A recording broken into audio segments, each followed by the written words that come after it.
The emergence of humanity. The battle raged across the void, a violent dance of light and destruction that stretched across millions of kilometers. The remnants of the Allied world's fleet, once proud defenders of 100 systems, now fought for mere survival. Their formation had broken hours ago, their command structure fragmenting as ship after ship fell to the overwhelming force of the hegemony. The hegemony vessels moved with perfect precision, their energy weapons carving through Allied shields with methodical efficiency. It was not a battle anymore, but an execution.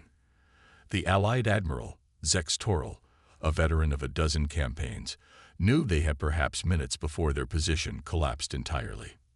Status on evacuation vessels, he demanded, his forearms gripping the command rail as his flagship shuddered under another barrage.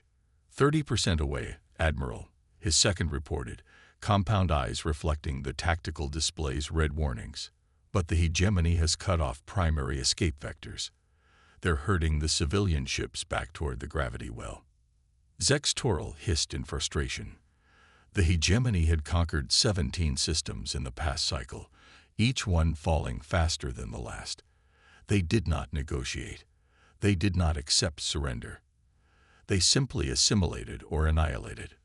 Divert power from weapons to the jump drive. We must. An alarm cut through his order. New contacts appeared at the edge of the system, emerging from what sensor officers initially registered as a tear in spacetime itself. Unidentified vessels at bearing 227.43, the sensor officer called out. Configuration unknown. Not in any database. The tactical display shifted, highlighting a group of ships that had appeared at the outer edge of the battlefield. They were angular, utilitarian, none of the sweeping organic designs favored by Allied engineers or the crystalline symmetry of hegemony vessels. These ships were built with a different philosophy altogether. For a moment, the battle paused.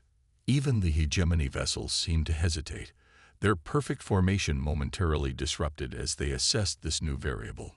Then a transmission cut across all frequencies, broadcasting in the common trade language, but with an accent none had heard before. This is Captain Ilara Chen of the Earth Warship Defiant. We receive your distress call. Stand by for assistance. The Allied bridge crew exchanged glances. Earth. The designation was unfamiliar. What species are they? Zex Toril asked. The xenobiologist at her station shook her head. Unknown, Admiral. Not in our records. Before further analysis could be made, the newcomers moved. And they moved in a way that defied all established doctrines of space warfare. The largest vessel, the Defiant, accelerated directly toward the center of the hegemony formation. No tactician would consider such a maneuver.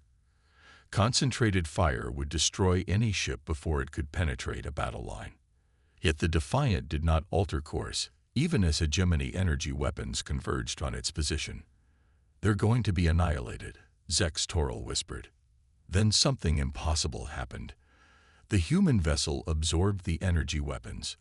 Where Allied shields would flare and fail, the hull of the Defiant seemed to drink in the energy, dark materials rippling with power.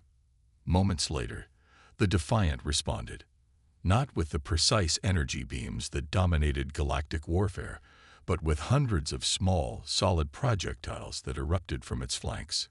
Physical ammunition, a technology abandoned by spacefaring civilizations millennia ago for its inefficiency and limited range. Yet somehow, these primitive weapons tore through hegemony shields designed to disperse energy, not stop mass. Dozens of enemy vessels shattered as the barrage struck home. Impossible, the weapons officer breathed. Their shields, physical projectiles, shouldn't. They're using magnetic accelerators, the science officer interrupted, his analysis screens flickering with new data. Launching physical projectiles at relativistic speeds. The hegemony shields are calibrated for energy dispersion, not kinetic impacts. The Defiant continued its charge, now accompanied by smaller human vessels that had broken formation to engage isolated hegemony ships. Their tactics were unpredictable, chaotic. Where the hegemony moved with machine-like precision, the humans seemed to fight with intuition and aggression that bordered on recklessness. All Allied vessels, Zex Toral broadcast across the fleet, rally to the humans. Focus fire on hegemony command ships. Hope, that fragile sensation long absent from Allied hearts, began to flicker as the tide of battle shifted. The hegemony's perfect formation crumbled under the unexpected assault. Their tactical computers, programmed for the dance of energy weapons and shield modulations, struggled to counter an enemy that fought with antiquated weapons wielded with stunning creativity. The Defiant reached the center of what had been the hegemony formation, its scared but intact. Then it executed a maneuver that seemed to bend the laws of physics. The massive warship pivoted with impossible agility, bringing its primary weapon to bear. Energy spike, the sensor officer called out. Off the charts.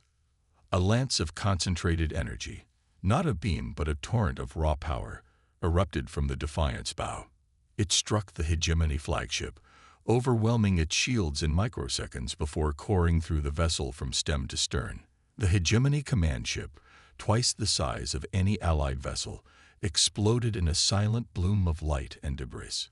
For the first time in recorded history, a hegemony battle group broke formation and retreated. Their withdrawal was not the orderly disengagement of a tactical repositioning, but a chaotic flight.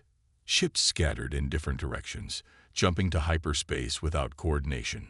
On the Allied flagship's bridge, stunned silence gave way to disbelieving joy. "They're retreating," the tactical officer said, as if unable to believe the words coming from his mouth. "The hegemony is retreating." Zex Toral stared at the display, watching as the battlefield cleared of enemy vessels. In their place, the human ships moved with purpose, already shifting to recovery operations, deploying smaller craft to rescue escape pods and damaged Allied vessels. "Open a channel to the Defiant," he ordered. The main view screen flickered to life, revealing a bridge unlike any Allied design, and at its center stood a being that resembled the Pralaxians in basic form, but with notable differences: smooth skin, a narrower frame, and only 2 arms. Captain Ilara Chen's expression was stern yet alert, her dark eyes assessing Zex Toral with unsettling directness. "Admiral," she greeted him, "your fleet has sustained heavy casualties. We're deploying medical teams and repair crews to assist." "Captain Chen," Zex Toral replied, struggling to find adequate words. Your intervention has saved not just this fleet, but possibly the Alliance itself. The hegemony has never been defeated in direct engagement." A small smile touched the human's lips. "There's a first time for everything, Admiral. I must ask, how did you accomplish this? Your weapons, your tactics, they defied all established doctrines." Chen's expression hardened slightly. "Sometimes the oldest solutions work best against the newest problems. The hegemony expected energy weapons and shield modulations. We gave them tungsten rods and fusion warheads. But the risk, charging directly into their formation. Sometimes you have to be willing to take the hit to deliver the knockout punch," Chen replied. "Humanity learned that lesson the hard way, long before we reached the stars." As they spoke, more human vessels emerged from hyperspace, dozens, then hundreds. Supply ships, medical vessels, and more warships, all bearing the same angular, utilitarian design philosophy. "The Earth Defense Fleet is at your disposal, Admiral," Chen continued. "We received your coalition's distress call 3 months ago. We've come to help end this war." Zex Toral felt a chill that had nothing to do with the environmental systems. 3 months. The fastest Allied vessels would have taken nearly a year to cross such distances, and the distress call had been sent with little hope, a desperate plea into the void as system after system fell. "How many ships have you brought?" he asked. Chen's smile returned, fiercer now. "All of them, Admiral. Every ship Earth could spare. The hegemony attacked a peaceful coalition without provocation, slaughtered civilians, and refused all attempts at diplomacy." Her voice hardened. "Where I come from, We have a name for entities like that. We call them bullies, and humanity has never tolerated bullies. As the Allied fleet regrouped around their unexpected saviors, Zextoral realized that the galaxy had changed irrevocably. The invincible hegemony had been bloodied and driven back, and humanity, a species so new to the galactic stage that they weren't even in Allied databases, had accomplished it with weapons considered primitive and tactics deemed suicidal. The war wasn't over. The hegemony would return, adapting their strategies, bringing greater numbers. But for the first time since the invasion began, Zextoral allowed himself to believe they might survive. Because humanity had arrived, and they fought like nothing the galaxy had ever seen. The Reckoning. 3 days after the battle, the Allied command gathered aboard the Defiant. The human vessel's interior was as utilitarian as its exterior, functional corridors with minimal ornamentation, designed for efficiency rather than aesthetics. It was a stark contrast to the organic architecture favored by most galactic species. Admiral Zextoral led the Allied delegation through the ship, escorted by human security personnel. Each alien representative regarded their surroundings with a mixture of curiosity and unease. The humans moved with a quiet confidence that bordered on intimidating, their postures suggesting constant readiness despite the diplomatic nature of the gathering. Your ship's design prioritizes function over form, Zextoral observed to Captain Chen, who walked beside him. Earth's resources aren't unlimited, Chen replied. We put our materials where they matter most. And yet you committed your entire fleet to aid a coalition you've never met. Chen's expression remained neutral. We responded to a distress call. That's what humans do. They reached a conference room where a holographic display showed the ongoing salvage operations. Dozens of human vessels worked alongside Allied ships, recovering damaged craft and rescuing survivors. The battlefield had become a graveyard, littered with the twisted remains of both Allied and hegemony vessels. The Allied representatives took seats around the table, a diverse array of species united by desperation more than ideology. Captain Chen remained standing, joined by several human officers who had directed the battle. The hegemony has withdrawn to the Kerrigan system, Chen began without preamble. They're consolidating their forces and repairing their capital ships. Our intelligence suggests they'll launch a counteroffensive within 2 standard weeks. 2 weeks. The Vexillian representative's chromatophores flashed with alarm. We need months to regroup, to evacuate civilians from border systems. You don't have months, Chen interrupted. The hegemony doesn't grant the luxury of time. They're already adapting their tactics based on our encounter. How can you know this? Demanded the Ulthanian delegate. A human officer, Commander Raj Singh according to his insignia, activated a display showing intercepted hegemony communications. We've broken their encryption, he explained. They're modifying their shields to counter kinetic weapons and adjusting their formation protocols to prevent the kind of penetration we executed. This revelation sent murmurs through the Allied representatives. Breaking hegemony encryption had been deemed impossible by their best cryptographers. What do you propose, Captain? Zextoral asked. Chen nodded to her tactical officer, who brought up a star map highlighting the Kerrigan system. We strike first. Hit them before they've completed their adaptations. The conference erupted in protests. Impossible. Suicide. The Kerrigan system is their stronghold. Chen waited for the outcry to subside. 3 days ago, you believed defeating a single hegemony battle group was impossible. We proved otherwise. At what cost? The Ulthanian delegate challenged. How many ships did you lose in that engagement? 17. Chen answered without hesitation. With 342 crew members, each one volunteered knowing the risks. Silence fell across the room. The casualty numbers were shockingly low compared to Allied losses in similar engagements. How? The question came from a species renowned for their analytical minds, the Solarians. How does your species accomplish such military efficiency with technology that by galactic standards should be inferior? Chen exchanged glances with her officers before responding. Humanity spent most of its history fighting itself. Before we reached the stars, we had thousands of years to perfect the art of warfare against opponents who thought exactly like us. We learned to expect the unexpected, to improvise, to use whatever tools were available. She stepped closer to the holographic display. The hegemony fights with perfect tactics and superior technology. But they've never faced an enemy that thrives on chaos, that turns disadvantages into advantages. What you call inferior technology, Commander Singh added, we call specialized tools. Our railguns were designed specifically to counter energy shields. Our armor absorbs and redistributes enemy fire instead of deflecting it. We studied your records of hegemony tactics and built countermeasures before we arrived. The implications stunned the Allied representatives. Humanity hadn't simply responded to a distress call.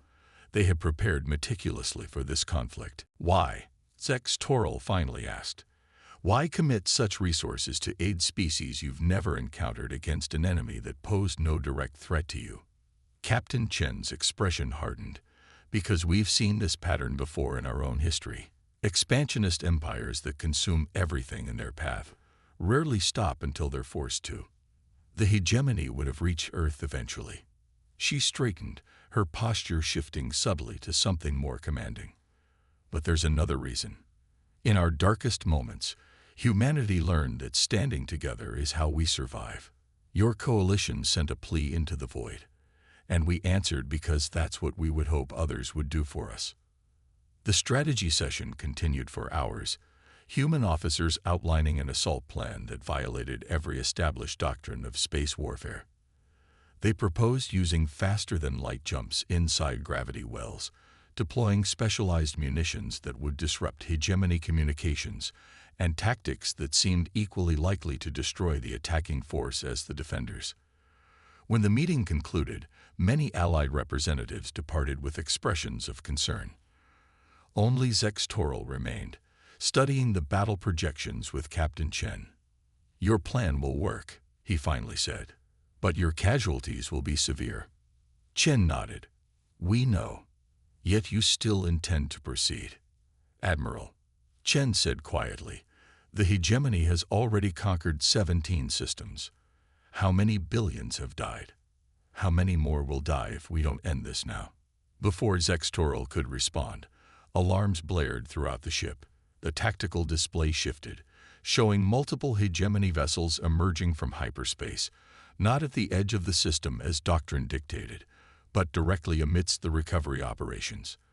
They've adapted faster than we anticipated, Chen said, already moving toward the bridge. All hands to battle stations. The counterattack had begun, far sooner than expected. The hegemony vessels, now equipped with modified shields, targeted the human ships with precise strikes. They had learned from their previous encounter, focusing overwhelming firepower on individual targets rather than dispersing their attacks. 3 human vessels were destroyed in the initial assault.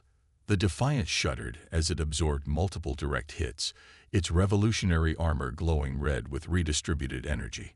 On the bridge, Captain Chen calmly issued orders as damage reports flooded in. They're using our playbook against us, she observed, targeting our command structure, using unpredictable jump patterns. The modified shields are resisting our kinetic weapons, Commander Singh reported. Penetration down 70%. Chen nodded as if she'd expected this. Deploy the Cerberus protocol. The order rippled through the human fleet. Smaller vessels broke formation, sacrificing themselves to draw hegemony fire away from the larger warships. Meanwhile, specialized craft moved into position behind the main battle line. What is the Cerberus protocol? Zex Toril asked, having followed Chen to the bridge. Our contingency for when the enemy adapts to our primary tactics, she replied without taking her eyes off the tactical display. Humanity always has a backup plan. Admiral. The specialized craft activated, releasing not weapons, but a wave of energy that washed over the battlefield. Hegemony vessels suddenly lost formation, their communications disrupted, their perfect coordination shattered.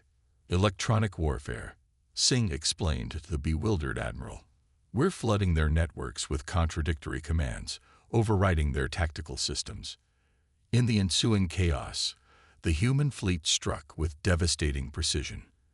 Every vessel focused fire on predetermined targets, using a mixture of kinetic weapons and energy beams calibrated to exploit specific weaknesses in hegemony design.